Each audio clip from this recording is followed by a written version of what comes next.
Should I buy the LED at-home mask? These are very popular right now. I think LED is very popular in general these days, Yeah. whether it's like a scalp thing or a face mask, because there are a lot of benefits to LED, Yeah. right? And so what has been your experience with LED lights? Well, I love LED lights. I use them in my practice every day. I use a very good device that is strong. With these at-home LEDs, they can't make them as strong because they're putting them in the hands of the consumer and without direction and rules that they need to follow. So you have to do them a lot more frequently. And because they're at such a minimum, the light is so minimum, and they also make them a lot in hand, like you move them on the face. But the problem is with LED lights, you want them as close as you can get them, which they say, oh, these wands work like that. But you want to get them as close as you can get them, but they need to stay there for a long time. I mean, my device is 10 to 20 minutes, and that's like once a week or twice a week. These devices are saying to use them every single day. Like some of them are 3 minutes if they're full mass. Some of them are like 3 minutes per little spot. It takes an hour. Like, who's gonna do that, first of all? And then even if you were doing it 3 minutes and they said you have to do it for 7 days a week for the rest of your life to get the benefits ongoing. So just get a laser is what you're saying. Well, I'm saying, who's gonna do that?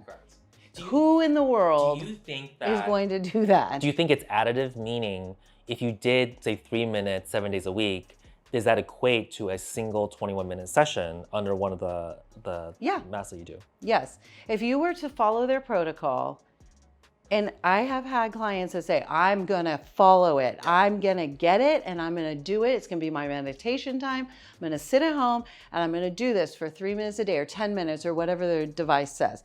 If you follow it the way they tell you to, yes, it will have great results. You only want to use the ones that have clinical studies where they show not befores and afters, but proper clinical studies.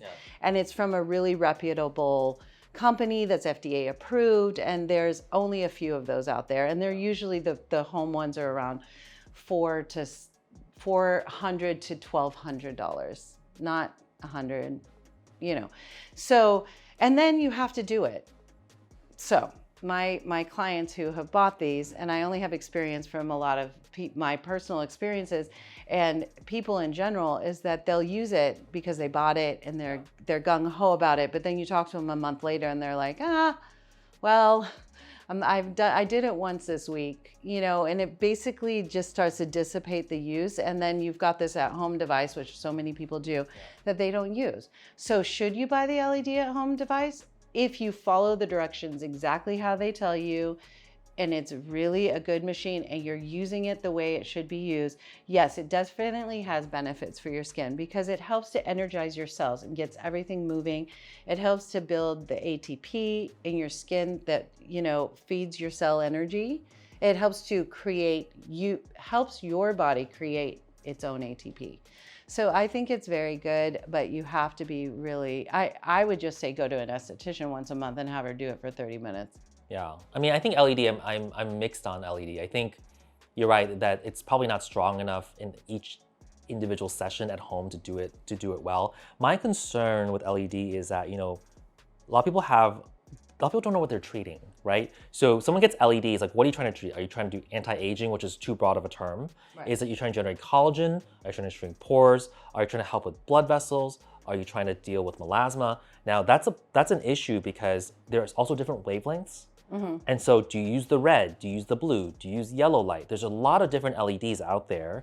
And theoretically, blue is one of the triggers for melasma as well. Well, so the blue is supposed to help with inflammation and also to kill bacteria. Yeah. And so it's meant more for acne. Yeah. I don't know that the blue LED light actually triggers melasma. Because that is something I would definitely have to research. But I work with a really good company called Saluma, and they have worked with NASA and they have done all the research, and the FDA has approved it for these uses for acne. So they might be, I don't know, maybe if it's like a cheap LED light that's not true LED lights, maybe could with heat as well. These don't get hot, you know, a proper LED mask gets slightly warm, but like heat can and I'm not saying that, you know, blue melasma. LED necessarily causes melasma. We know there's a lot we don't know about melasma either, right? And so we know but that heat will also cause that. Yes. So if you have melasma, why are you using an LED mask anyway? Because anything warm is going to help that come up and be more at the surface. So I would say probably not to use LED if you have melasma. But then the red lights are more for anti-aging, and the way that I like to explain LED to people is that, and this is really layman's terms for people to understand. Yeah. So this is not science, what I'm about to say, but it's so that you can understand. So your cell, every single cell in your body has a mitochondria, which is like the engine in your car. So the engine in the car needs oil. So I refer to ATP as the oil that goes into the engine. Well, if your engine is old and it's slowing down and you're getting older, you don't make enough ATP anymore to keep those cells generated. And the ATP, think of it as oil going into your engine. You're not producing enough of this ATP, and so your cells are slowing down, which is aging. That's what aging is that process slows down. What LED does is it causes your body to make more ATP.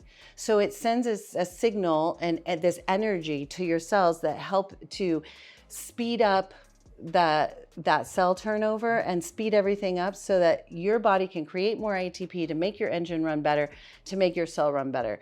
So that's what LED does. That is all that really that That's LED fascinating. does. I mean, I'm certainly learning a lot. I mean, these are very, very specific, detailed, like anatomic reasons why this actually works. That's fantastic. I did not know that. Yeah, and I actually, for years, struggled with LED devices. I never wanted to buy one because I didn't believe in it because it seemed so hokey. But when I finally, the first LED device that got FDA approved, I'm like, all right, now you can explain to me what does LED really do? And I took a course on it, and the doctor who created it, and he worked with NASA, and NASA was using LED first in space to try and keep plants alive, to see if they could keep a plant alive out there. And they used these LED lights. Well, we have similar cell structures to plants and the way that our cells react. So when they saw that it worked on plant cells, they were like, oh, I wonder if it would work on human cells. And then they started creating it. So it really does stimulate that ATP, which is... And I think we should probably have more discussion sessions on this in the future, specifically detailing what each kind of wavelength does. I think that people would be very interested to hear, you know, what color LED and strength to really treat what people want to treat. You know, because face, scalp, people are using LEDs for multiple things. We want to maybe delve into which ones are most effective. The oranges and the greens and those colors, the yellows and the greens, they're medium. They don't really do much. The blue really hits, the bacteria and the inflammation, and the red really helps to stimulate that ATP. So using those combos of those and even a little infrared light like thrown in there really can work together. But like the other colors are like... I think yellow is supposed to help with like wound healing. But it's so minimal what it does. Yeah, I think especially at home, I don't think the yellow light penetrates to a depth that makes a difference. But there are, more medical grade in-office type of yellow light, which I think people are using to can heal wounds or have like muscle soreness relief from it. So there's also chiropractors who use the infrared lights in the LED to help wound healing, with muscles. So like wrapping it around someone's leg or putting it on their back, it's really helpful. And doing a blend of the reds and the blues and the infrareds, like those three, the combo of those really help with inflammation too. Amazing. I think lots of potential. Yeah, but again, about at-home device, should you get an LED mask? If you really, really will dedicate yourself to it. But think about who you are and think about what you do on a daily basis and all the things that you have to do daily. And will it fit into your routine every day for the rest of your life. Thank you for joining us. Bye. Bye.